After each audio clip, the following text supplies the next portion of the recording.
What's up, Team Arlene TV Vlog, sa aking mga new followers. Maraming salamat po sa inyo pagbabahagi ng aking content. So anyway, nandito po tayo sa public area market kung saan dito sa Hong Kong.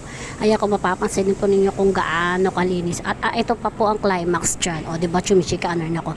Meron po silang isang side kung saan lahat po ng namimili at syempre di ba maiwasan humawak sa isda o kung ano man ang yung pinamimili. Ayan.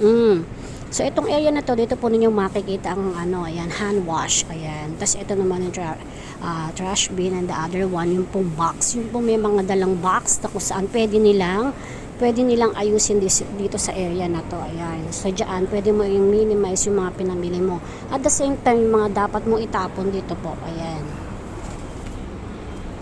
So ito naman to sa hand wash. Mapapansin naman po ninyo rito, talaga po meron silang ayan, talaga na mga, ayan, soap po, automatic. Ayan, pwede ka nang maghugas. So, ayan, dito po yan sa public area market, kung saan matatagpuan dito sa Hong Kong, na mapapasana all ka na lang talaga. Oo, hindi yung uuwi ka ng bahay, alam mo yon na merong marumis ay yung kamay. O sa dito pa lang, bago ka umuwi ng bahay, malinis ang iyong kamay dahil sa pagdudot-dot or paghawak ng mga item na iyong naisim bilihin dito sa public market. O, so sana all na lang talaga, di ba?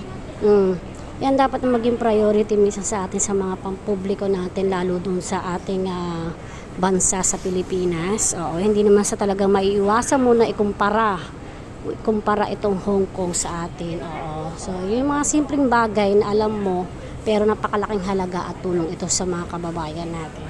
So, yan sana na mga mindset ng mga mas nakakataas sa ating publiko dyan sa ating Pilipinas. So, anyway, na-share ko lang po, na may nakatulong po.